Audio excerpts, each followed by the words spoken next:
मुसलमानों से आज अपनी बेटियों के संग ढके जा रहे हैं। छोटी छोटी बच्चियां पैंट पहन रही हैं, 10-10 साल की हो गई, उनको पैंट पहना रहे हैं, उनको बनियान पहना रहे हैं। ये मेरी तकरीर उन लड़कियों तक पहुंचाओ, उन मॉडर्न घरानों तक पहुंचाओ जो अब मॉडर्न के नाम पर, आपको बताऊं 10 साल पहले मैंने एक लड़की को जीन्स पैंट पहने देखा, आज से 10 साल पहले, और मैंने उसके भाई को टोका और मैंने कहा ये जीन्स पहन रही है, इसको समझाओ, ये 10 साल की हो गई है, ये मर्दों का लिबास हराम है। अम्मी आयशा फरमाती हैं कि हुजूर ने फरमाया जो मर्दों की औरत जो मर्दों की जूती पहने, हुजूर ने उस पर भी लानत भेजी।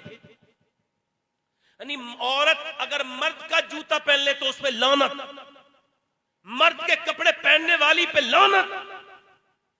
और तुम अपनी बेटियों को बना रहे हो। तुम्हारी बेटियां आज 12-12 साल की हो गई, 9-9 साल की हो गई, और वो जीन्स पैंट पहने फिर रही है और समझाने वाला कोई नहीं। तुम पढ़े लिखे बन रहे हो, मेरे भाई मुसलमान हो, तुम समझो किधर जा रहे हो। तो मैंने सैयद साहब 10 साल पहले उन्हें समझाया, वो मेरी बात का बुरा मान गया। है आप मेरी बहन को कह रहे हो, अभी तो छोटी है, 10 साल की तो है, और आज की तारीख में वो लड़की गैर मुस्लिम के साथ चली गई। अब 10 साल हो गए, वो 20 साल में। हम अपनी बेटियों के सर पे चादर नहीं रख पा रहे।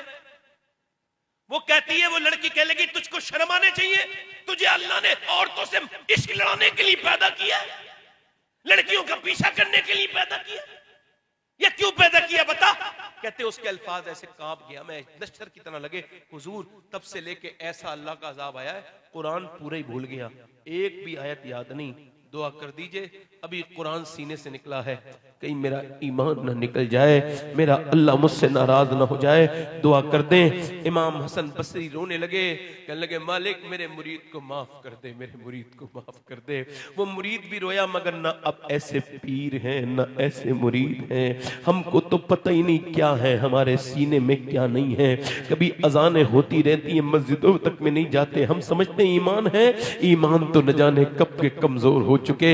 ओ यार, इमाम हसन बसरी ने दुआ की, अल्लाह ने उसको कुरान दे दिया, कुरान जैसी नेमत दे दी। ना अब हसन बसरी जैसे पीर मौजूद है, ना उसके जैसा मुरीद मौजूद है। ओ मेरे दोस्त, मैं उससे ये कहता हूं, मेरे भाई, मैं आपसे ये अर्ज कर रहा हूं कि तूने अपनी बहनों को ना गौर किया।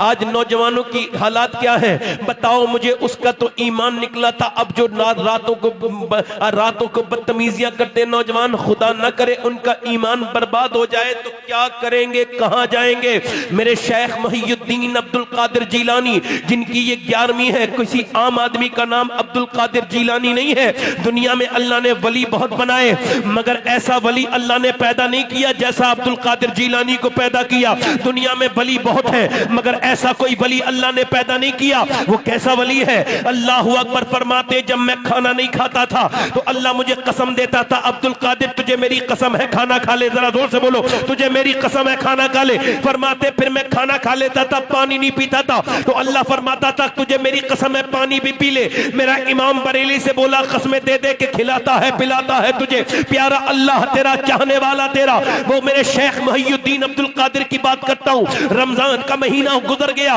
लोगों ने ईद का चांद देख लिया।